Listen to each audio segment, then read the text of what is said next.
podemos entrar en una dinámica de aumentar las financiaciones a crédito, que se nos hagan un monto de crédito muy superior a nuestras capacidades. En la vida nos pueden venir muchos imprevistos, y si los imprevistos nos vienen cuando tenemos ya un nivel de deuda muy alta, pues no vamos a poder cubrirlo. Y la primera pregunta, la más importante, es si es para financiar un gasto o una inversión. ¿Qué hay detrás del éxito de un presidente, de una compañía, de un líder gremial o de un emprendedor? ¿Cómo piensan? ¿En qué invierten? ¿Y cómo toman decisiones? No, yo no quería ser cohete, pero los mercados locales. Gran idea.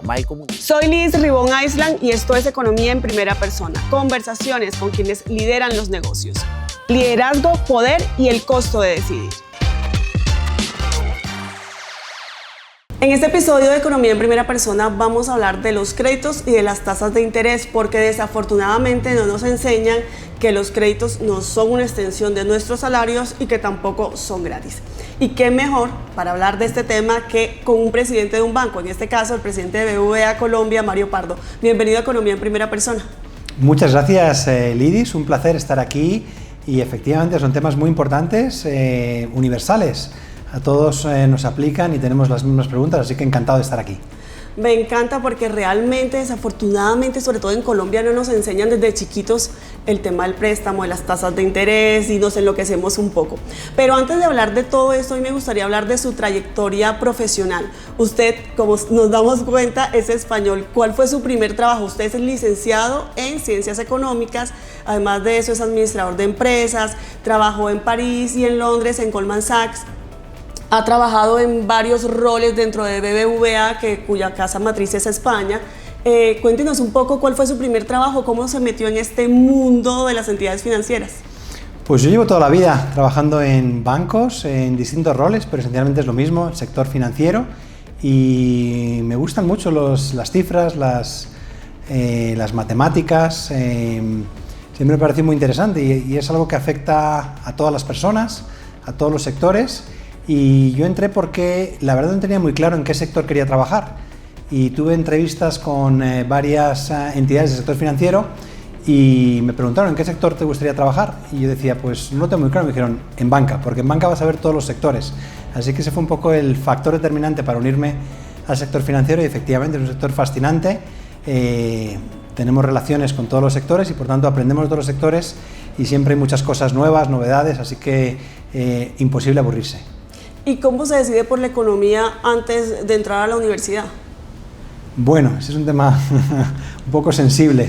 Mi padre es ingeniero y él quería que yo fuese ingeniero, pero a veces cuando los padres insistimos mucho a los hijos es contraproducente.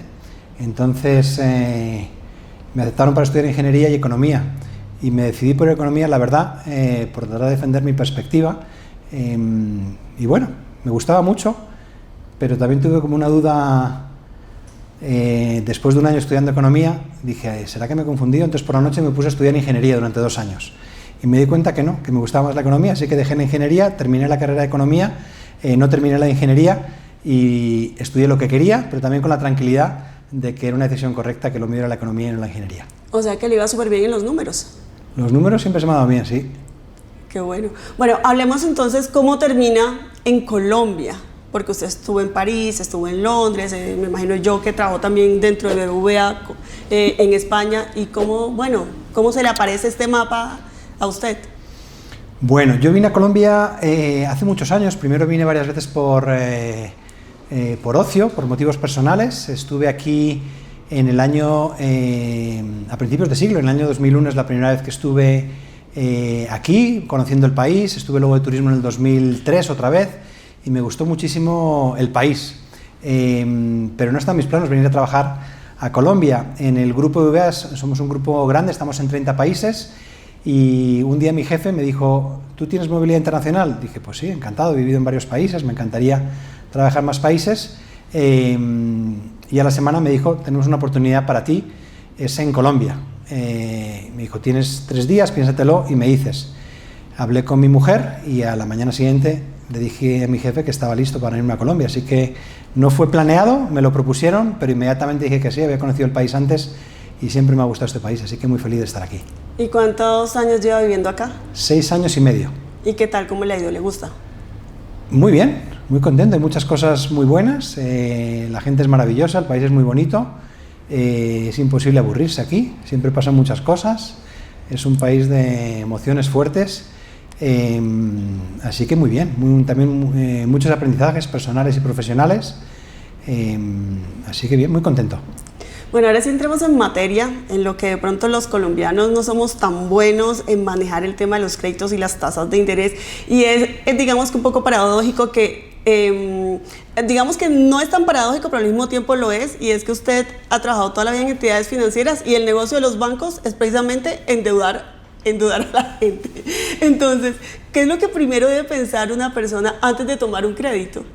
Bueno, muchas gracias. Efectivamente, en los bancos ofrecemos créditos, pero ofrecemos soluciones financieras. Crédito es una de ellas, pero también soluciones de ahorro o de inversión son otras, o protecciones tipo seguros, o protecciones para el tipo de cambio.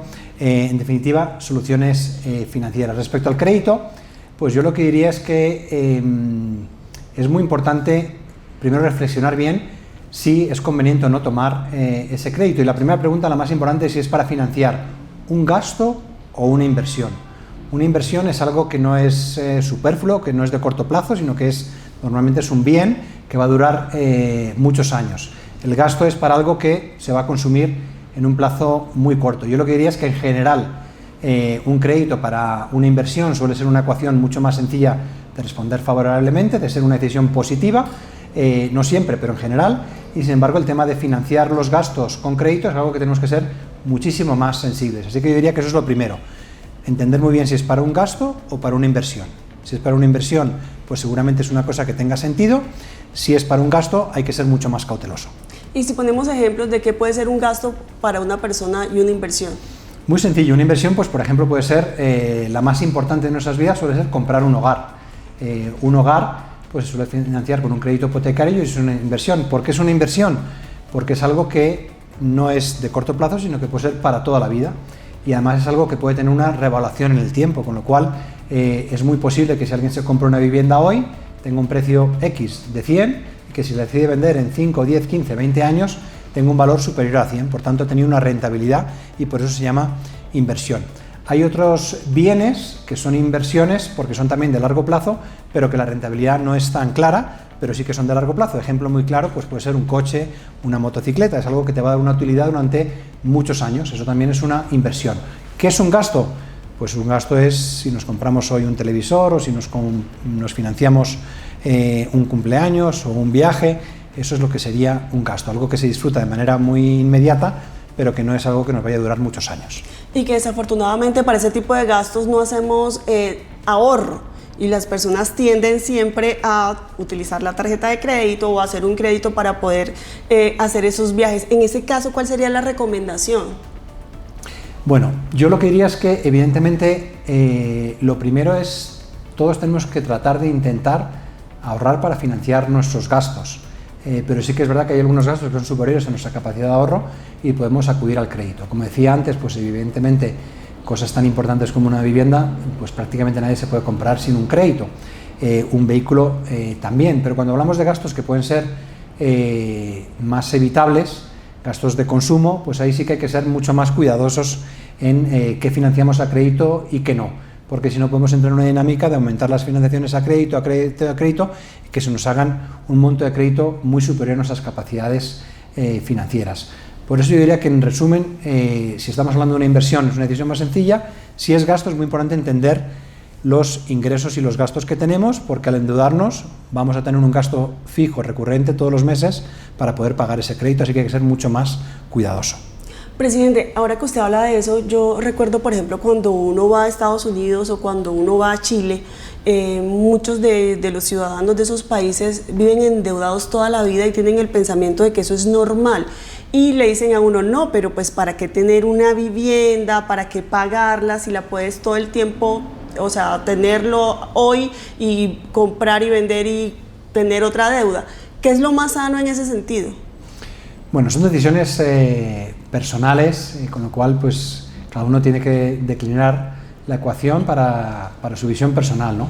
Yo personalmente creo que es mucho mejor ser muy cuidadoso con el endeudamiento y tratar de ahorrar, porque básicamente en la vida nos pueden venir muchos imprevistos, y si los imprevistos nos vienen cuando tenemos ya un nivel de deuda muy alta, pues no vamos a poder cubrirlos, ¿no? Y desafortunadamente pues hay veces que uno pues puede perder el empleo, o puede tener el fallecimiento de un familiar, o puede tener la enfermedad de un familiar, o la propia enfermedad suya, que puede requerir pues unos niveles de ahorro para poder seguir adelante con sus necesidades vitales. Por tanto, mi recomendación es que tratemos de tener equilibrados los ingresos y los gastos. Cuando uno se endeuda mucho, está metiendo una presión muy elevada sobre los gastos financieros en este caso, y nos puede dejar expuestos ante imprevistos. Y por eso yo creo que invertir cuando uno pueda en una vivienda propia pues es algo muy saludable. Ser cuidadoso con los gastos corrientes también yo creo que es una buena recomendación, y esto no significa que de vez en cuando se acuda al crédito, pero que sea siempre con cuidado. Muchos colombianos cuando hacen un crédito lo primero que dicen es ¿en cuánto me va a quedar la cuota? ¿Qué es lo que realmente debemos preguntar? ¿En cuánto nos va a quedar la cuota? ¿En cuánto está la tasa? ¿En cuánto está el plazo? ¿Qué es lo principal en ese caso? Bueno, la cuota es, yo diría que un factor determinante, y el segundo de la misma importancia sería el plazo. La cuota es básicamente cuándo vamos a tener que pagar cada mes. Uno tiene una idea direccional de los ingresos que tiene y tiene que asumir que va a tener este gasto todos los meses, y es la cuota, con lo cual es algo muy importante. Pero igual de importante es el plazo. Vamos a estar pagando este monto al mes, pero ¿durante cuántos meses? Y por tanto la ecuación más importante es la cuota y el plazo. Luego hay muchas cosas más, el tipo de interés, pero yo diría que lo principal para las finanzas básicas es la cuota y el plazo. Y lo ideal es que sea una cuota razonablemente pagable, es decir, que no nos lleve el nivel de esfuerzo y la absorción de los ingresos a niveles muy altos, y que el plazo pues que también sea razonable. Yo cuando hablo del plazo pues me refiero un poquito a lo que decía antes. Si vas a comprar un bien que lo vas a usar durante 5 años, pues no es problema que el plazo sea 5 años, pero si va a ser un gasto para las vacaciones de este año, pues ten cuidado, no vayas a estar pagando los gastos de las vacaciones durante 3 años, porque en 1 año o en 2 años o en 3 quizás tengas dificultades en poder tener otras vacaciones. Entonces el plazo es relevante, mirarlo de la mano de dónde va ese dinero y la duración de ese bien o ese servicio. O también lo que pasa es que se van de vacaciones este año, lo difieren a 3 años, el otro año también se van de vacaciones y se les van acumulando los créditos. Bueno, hablemos también, otro de los errores que normalmente uno ve es el tema de pasar la tarjeta de crédito a 12, 24, 36 meses. ¿Cuál debería ser como ese plazo máximo en las tarjetas de crédito que son los intereses más altos? Voy a darlo otra vez con ejemplos, ¿no? Pues si vas a pagar la fiesta de cumpleaños tuya o de tu esposo, esposa o hijo, pues todos los años vas a tener cumpleaños, con lo cual pues no es recomendable que eso lo financies a 2 o 3 años, con lo cual ahí lo recomendable serían cuotas a muchos menos meses. Pero si vas a usar una tarjeta de crédito para comprarte un televisor que vas a usar 3 años, pues sí que puede ser razonable irte a 36 meses. Es muy importante entender la duración de ese bien o ese servicio que vas a financiar. Si va a tener una vida larga, pues puedes pensar en más cuotas, pero si va a tener una vida corta, pues no es recomendable usar muchas cuotas. Y en cualquier caso, lo que decía antes, te decía Lidis que nosotros ofrecemos crédito, pero también soluciones de ahorro e de inversión. Igual lo más importante es tratar de tener buenos hábitos de ahorro para que podamos tener pues esos colchones para cuando vengan los imprevistos. Si tienes colchones, pues también de manera más tranquila puedes tomar créditos porque tienes esos colchones, pero si no tienes ningún ahorro y te endeudas demasiado, cuando vengan los problemas imprevistos, pues puedes tener muchas dificultades para hacer frente a esos créditos. Otra de las cosas que vemos mucho, incluso se está hablando mucho en estos momentos por el tema del gobierno, ¿no? Pero en este caso a las familias les pasa igual, tienen muchas deudas y entonces ¿a qué acudimos? ¿Cómo hacemos? Porque no nos alcanzan nuestros ingresos para poder pagar todas esas deudas. Y nos hablan de refinanciación, nos hablan de reestructuración de la deuda, nos hablan de una compra de cartera. ¿Cuál es la diferencia entre esas y cuál podría ser la mejor opción dependiendo obviamente de cada caso? Bueno, también de nuevo, lo siento, pero hay muchas casuísticas, con lo cual pues en algunos casos van a ser unas más relevantes que otras, pero diría como algunas consideraciones generales. Lo primero es entender tu situación financiera, los ingresos y los gastos. Y en los gastos pues vas a tener una serie de gastos no financieros y luego los gastos financieros. Los gastos financieros básicamente vienen de tus endeudamientos. Si tienes solo un endeudamiento, pues va a ser una cuota mensual, pero a lo mejor tienes distintos endeudamientos con distintas cuotas. Ahí yo lo que diría es, pues lo primero, si te está costando llegar a final de mes, es ver si puedes ahorrar en algunos de los gastos no financieros, gastos que puedan ser más superfluos o más evitables. Lo segundo es si tienes varias deudas, pues probablemente van a tener tipos de intereses distintos. Tratar de pagar primero las deudas que tengan tipos de interés más altos, porque son las que nos pueden estar causando mayor coste financiero. Si tienes distintas deudas, ahí es donde también puede ser interesante a lo mejor hacer un planteamiento a la entidad o las entidades financieras, hacer una consolidación de deudas, es decir, coger varias deudas, 2 o 3 deudas con distintas entidades o con la misma entidad y tratar de consolidarlo en una única deuda, en una única tasa constante todos los meses. Y también va a haber situaciones en las que desafortunadamente no hay manera de ponerte al día en tus pagos, en cuyo caso lo recomendable es acercarse a la entidad financiera y transparentar tu situación de ingresos y de gastos para que la entidad financiera conjuntamente contigo podáis encontrar una solución para lo que mencionabas antes, una reestructuración de la deuda. Y eso es lo que yo diría, ¿no? Desafortunadamente hay gente que puede encontrar soluciones o cosas que parecen soluciones, pero que lo que hacen es agrandar el problema, que es buscar otras deudas para pagar otras deudas con tipos de interés más altos, y eso es lo que hacen es retrasar un problema, pero un problema que se va convirtiendo cada vez en más grande. O sea, que ahí se debería tener muy en cuenta también la tasa de interés que pueden ofrecer no detrás, sino más bien en otro tipo de empresas, en los gota a gota, ese tipo de cosas. A eso me refería, ¿no? Desafortunadamente, pues va a haber gente que pueda tener unas necesidades imperiantes y que puedan llegar a una conclusión que pueda ser errónea financieramente, como pues acudir a algunas entidades fuera del sector financiero que puedan en fin, hacer planteamientos sobre operaciones que básicamente son ilegales, son delitos penales. El gota a gota es un delito penal y pues al final los que operan en ese sector pues están en la ilegalidad y por tanto pues que pueden tener también otro tipo de actuaciones más allá de la relación financiera que pueden ser totalmente dramáticas con el ser humano. Eso evidentemente nunca es una buena solución, y por eso pues lo recomendable es tratar de ahorrar. Lo segundo es tratar de pagar las deudas más caras. Lo tercero, consolidar deudas. Y lo cuarto es sentarte con tu entidad o tus entidades financieras para tratar de reestructurar, pero acudir a ese tipo de soluciones realmente lo único que va a hacer es aumentar tus problemas. ¿Cómo las personas pueden evitar precisamente este tipo de personas o de entidades que no están vigiladas y que pueden terminar simplemente ahogando a las personas en un préstamo que no está, digamos que, vigilado por la Superintendencia Financiera en este caso? ¿Cuáles podrían ser los primeros pasos si una entidad financiera no les presta dinero? ¿Cómo podrían empezar a que los bancos los vean? Bueno, lo primero es cuando un banco decide no otorgar un préstamo, puede ser por uno o dos motivos. Uno, porque conozca bien al cliente y consigue que el cliente no tiene capacidad de pago, en cuyo caso, pues desafortunadamente esa persona lo que tiene que tratar de entender es cómo puede aumentar sus ingresos o reducir sus gastos para aumentar su capacidad de endeudamiento. Pero hay otro tipo de situaciones en los que no es que el banco conozca bien al cliente y no tenga capacidad de pago, sino que no conoce bien al cliente. Cuando no conoces bien al cliente puedes denegar un préstamo, pero no porque tengas certidumbre de que no lo pueda pagar, sino porque no sabes si lo va a poder pagar. Por tanto, conocer bien al cliente es un factor determinante para poder luego acceder al crédito. ¿Y cómo se conoce al cliente? Básicamente a través de la transaccionalidad. Tener cuentas bancarias a través de las cuales transas, recibes ingresos y haces gastos, te permite conocer lo que llamamos el perfil transaccional del cliente.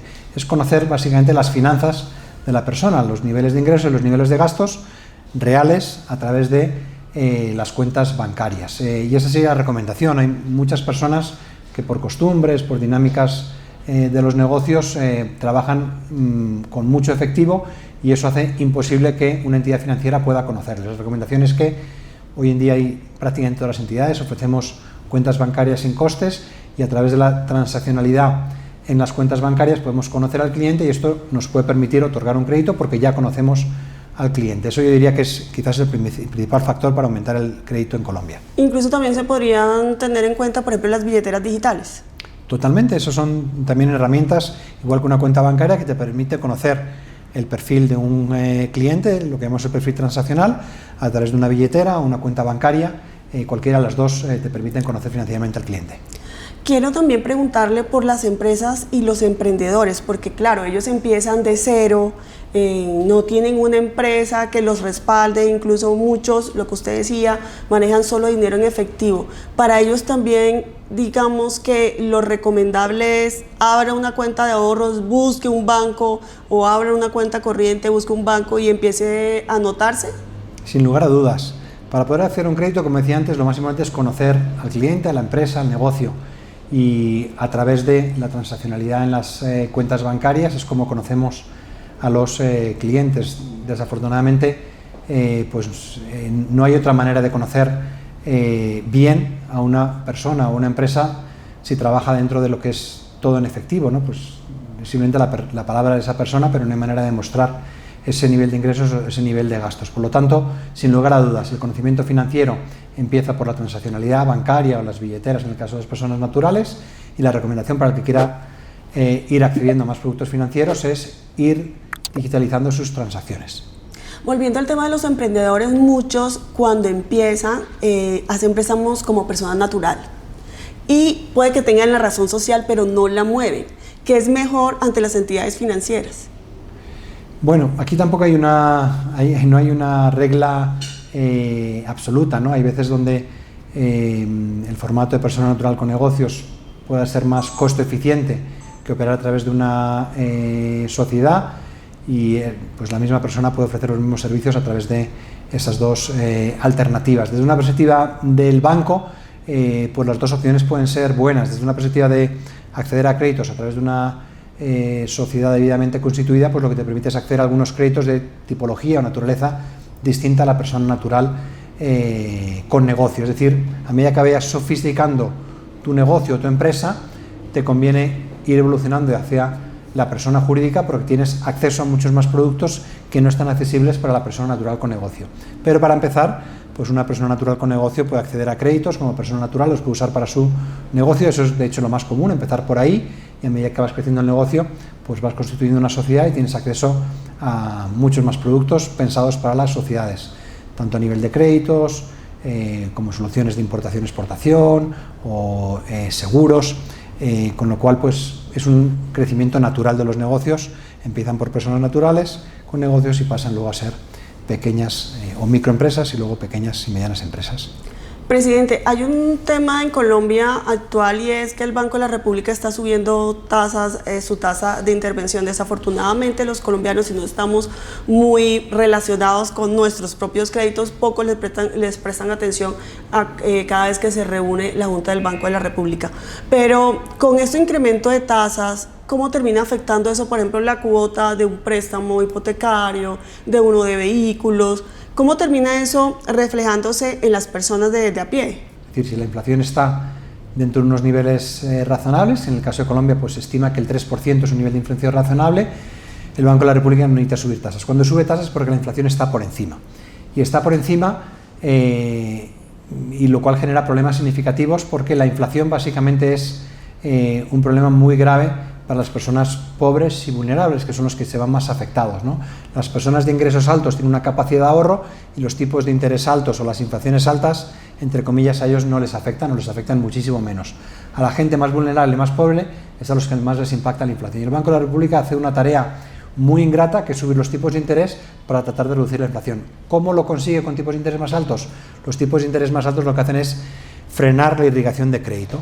Con los tipos de interés más altos hay menos personas y menos empresas que deciden endeudarse, y eso hace que se frene la actividad, y al frenar la actividad económica bajan los precios. Los precios suben cuando hay una actividad económica muy dinámica y caen cuando la actividad económica es más baja. Esa es la tarea tan ingrata que hace el Banco de la República. Entonces, efectivamente, cuando suben los tipos de interés, como la inflación está muy alta, esto va a permitir corregir la inflación, no de manera inmediata, pero sí en los siguientes trimestres, y el impacto directo es que los tipos de interés en los créditos suben, y eso va a hacer que haya más personas que decidan no endeudarse con los tipos de interés más altos. Eso afecta a todo el flujo nuevo de créditos y afecta a algunos créditos que están indexados a tasa variable, que eso principalmente pues son algunos créditos, en el caso de las personas naturales, créditos relacionados con crédito vehículo, que hay algunos créditos que están a la IBR, y también ahí están los créditos VR, que están indexados a la inflación, y por tanto, pues mientras hay inflación alta pueden ir subiendo las cuotas de esos créditos. Así que, en resumen, el Banco de la República sube los tipos de interés para enfriar la economía, los tipos de interés son más altos en los créditos y hace que la gente se endeude menos, y esto permite que la economía se enfríe un poquito y corrija la inflación a la baja. Y hablando de inflación, seguimos teniendo una inflación alta. No tenemos la bola de cristal, pero ¿usted creería o estima que la tasa de interés del Banco de la República seguirá alta por lo menos en 2026? Sí, nuestra opinión es que va a seguir alta porque la inflación desafortunadamente viene creciendo y lo que hace falta es que vaya cayendo. El objetivo del Banco de la República es que la inflación esté en el 3%, tuvimos una senda positiva, llegamos a estar básicamente al 5%, pero ahora estamos por encima del 6%, con lo cual llevamos ya bastantes meses desde finales del año pasado en los que la inflación cambió la tendencia, veníamos con una tendencia de reducción y pasó a una tendencia de alzas.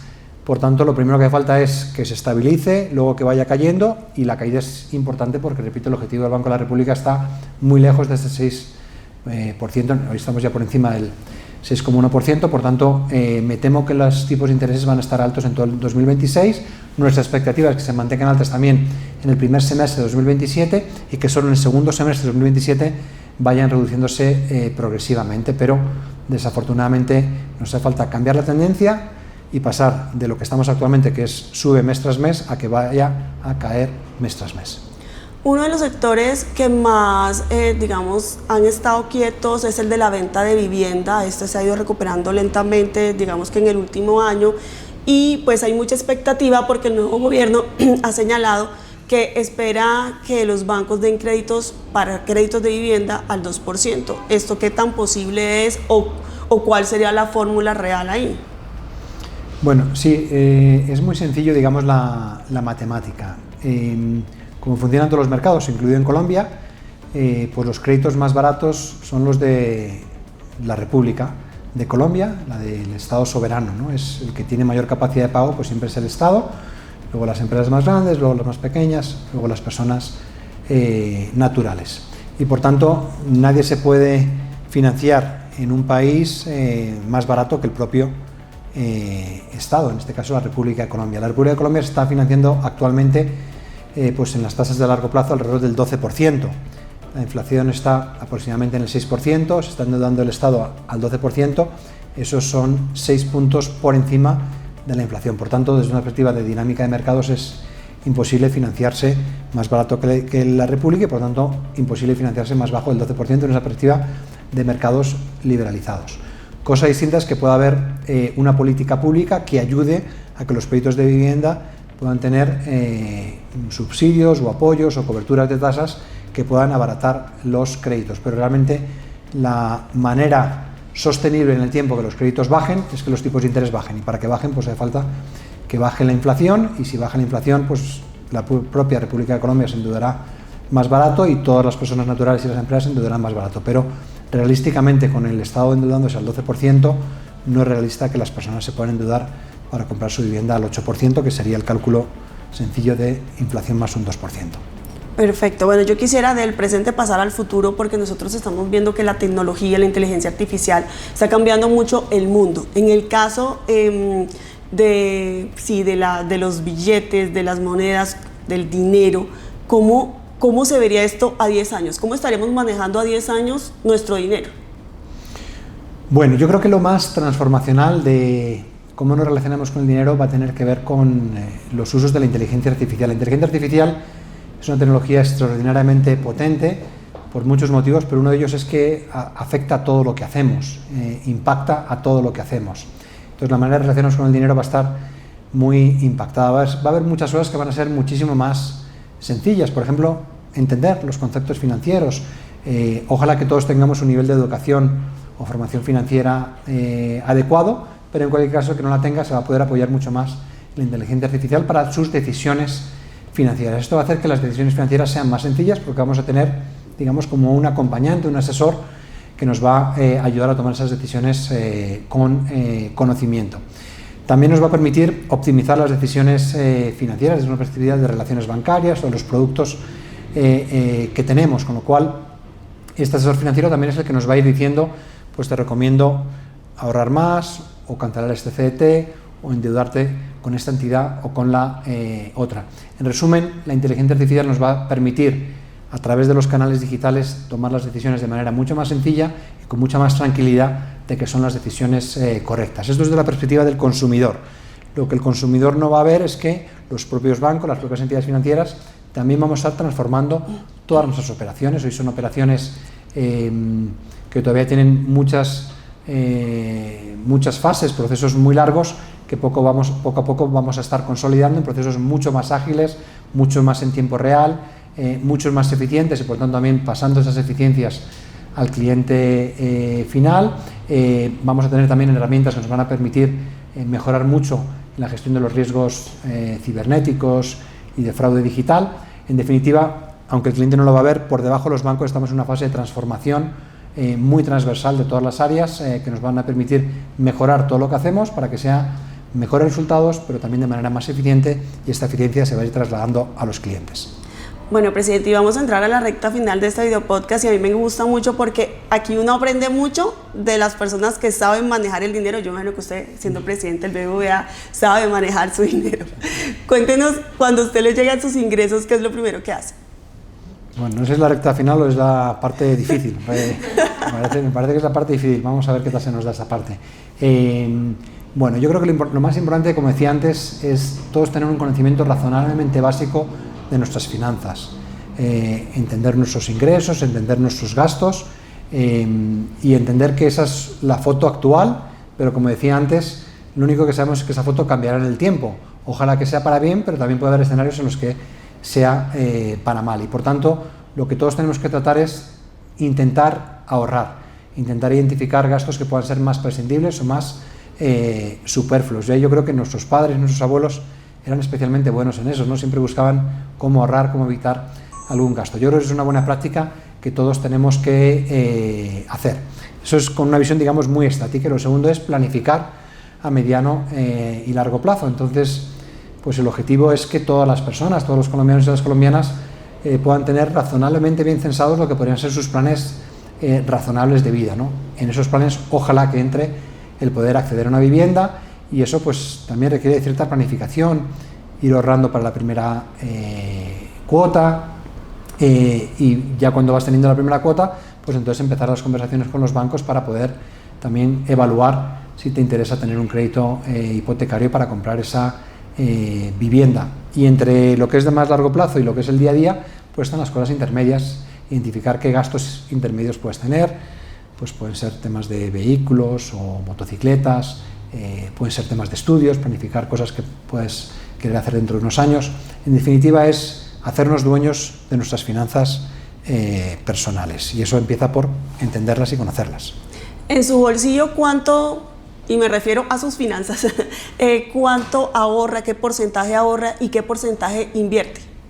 Sí, esto yo o mi familia, porque si es mi familia tiene que venir mi mujer. Perfecto, si el ahorro es común, es más dinerito. Sí, el problema es que el gasto también es común. ¿No es común o es común? Es común, sí, el ahorro es común, pero el problema no es ese, el problema es que el gasto también es común.